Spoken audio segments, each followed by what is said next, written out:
It was supposed to be just a weekend getaway. Emily and her older cousin Rachel were headed to a small town on the outskirts of the state, far from city noise and obligations. They booked a room in an old but cheap motel off the highway. Nothing fancy, but with decent reviews and lots of nature around. The plan was simple: relax, disconnect, and maybe film some content for Rachel's vlog. But the moment they arrived, Emily felt something was off. The air around the motel was thick, heavy, almost unnatural. And the clerk behind the front desk barely made eye contact, handing over the keys without a word. Room 9. End of the hallway. Emily noticed immediately that the room smelled like mildew and something else she couldn't place. The curtains were too long, dragging across the floor like they hadn't been touched in years. There was a strange buzzing sound coming from the old television, even though it was turned off. Rachel brushed it off, calling the place vintage creepy, and unpacked her camera equipment like nothing was wrong. But Emily couldn't ignore the uneasy chill that settled in her chest every time she looked into the mirror by the bed. It wasn't just her reflection staring back. She was almost sure of it. That night, as Rachel fell asleep editing clips, Emily stayed awake, tossing in bed. The buzzing from the television was louder now, rhythmic, almost like breathing. At around 2:30 a.m., she finally sat up to unplug the television, but as she approached it, it flickered on for a split second, showing nothing but static and a dark figure in the corner of the screen. Her breath caught. When she looked back at Rachel, she was still asleep, headphones in, unaware of anything. Emily didn't sleep that night. The next morning, Emily tried to explain what she saw, but Rachel was skeptical. You were just tired. This place is old. The wiring's probably messed up, she said, sipping instant coffee. Emily almost convinced herself that it had been a half-dream until she checked her phone. There was a video she didn't remember recording. Shaky and dim, it showed the motel room from the corner ceiling, as if the camera had been floating. Rachel was sleeping in bed, and Emily, she was standing in front of the mirror, completely still, with her back to the camera. Neither of them had any explanation. The video had no timestamp, no metadata. Just a 1-minute file labeled 009. Rachel suggested deleting it, but Emily insisted on keeping it. They needed to understand what was happening. Later that afternoon, while walking around the back of the property, Emily noticed an old boarded-up section of the motel with faded paint and broken signage.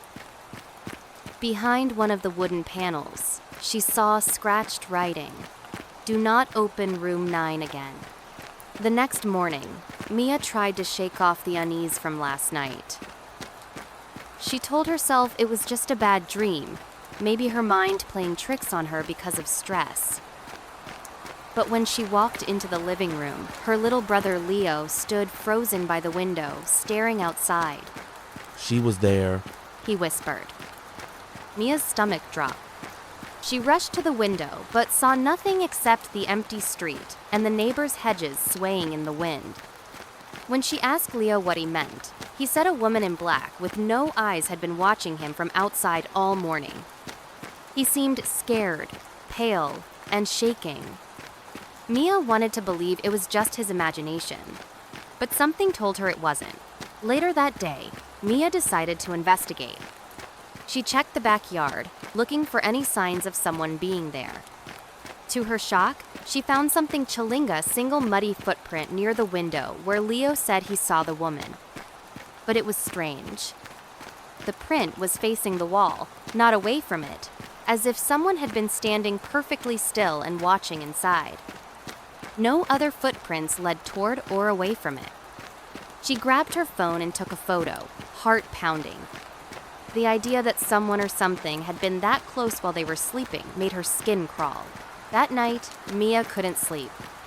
She kept her lamp on and the curtains closed. Every sound felt louder than usual, from the ticking of her clock to the creaks in the ceiling. Around 2 a.m., just as her eyes started to close, she heard a faint scratching sound at her bedroom window. She froze. It was slow, like fingernails dragging across the glass. She didn't want to look, didn't want to know what was there. But her curiosity got the better of her. She crept over and peeked through the blinds. There was no one at first. Then, just as she turned away, she saw a pale face flash past the corner of the window. No eyes. Just dark, hollow sockets. Mia screamed, waking the entire house. Her parents came rushing in, thinking she had a nightmare. But Mia pointed to the window, demanding they look. There were no scratches, no sign of anyone. Her parents chalked it up to her imagination and told her to go back to bed. But Leo stood behind them in the hallway, staring at Mia with wide eyes. She's inside now. He whispered. Those words echoed in Mia's mind for the rest of the night. Inside? What did he mean by that? Over the next few days, strange things started happening inside the house. The lights flickered even though there were no power issues. Doors closed on their own. Mia heard whispering in the hallway at night, voices she couldn't quite make out. Leo refused to go into certain rooms, saying the lady was angry now.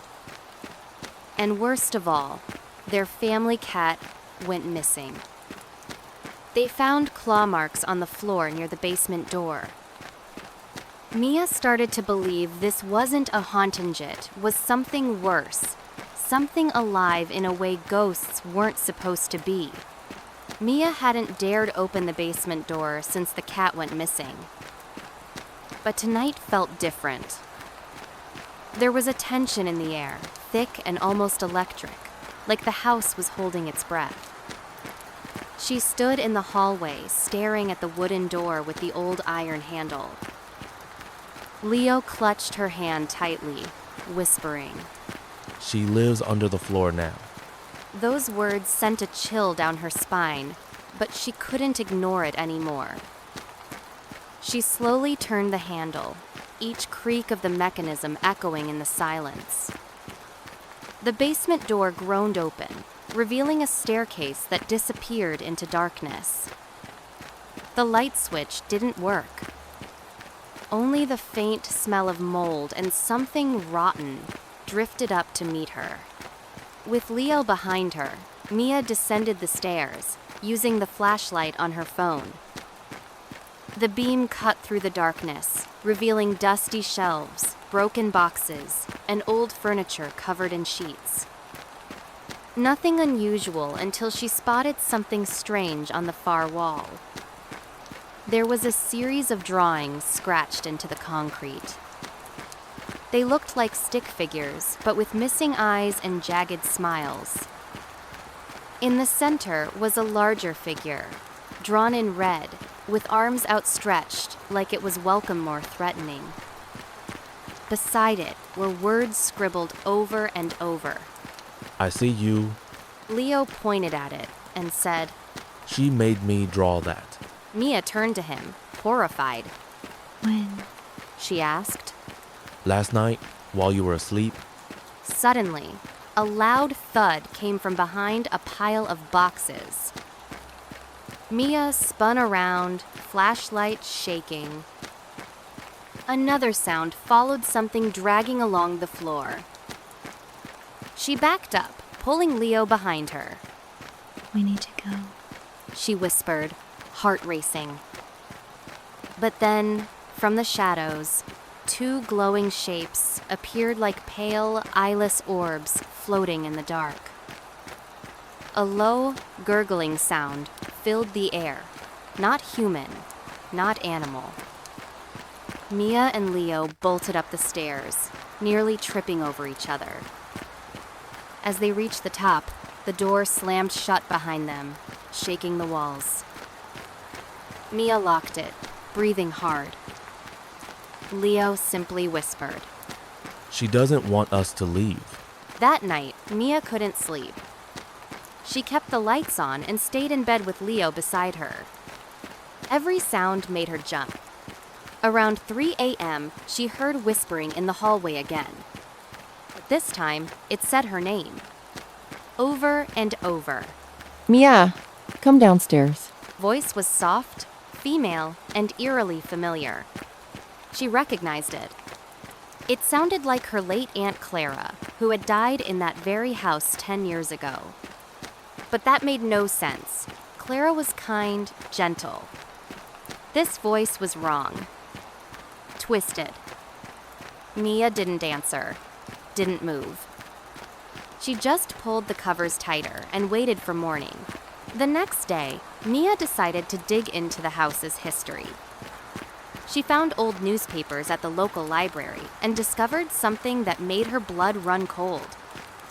Before her family moved in, the house belonged to a woman named Evelyn Blackwood, a medium who was rumored to communicate with the dead. Locals believed she went mad, claiming a spirit had followed her home from a seance. She disappeared mysteriously, and the police never found her body. What terrified Mia most was the photo attached to the article. Evelyn's eyes were missing, scratched out, just like the drawings in her basement. And the wallpaper behind her? It matched the one in Leo's bedroom.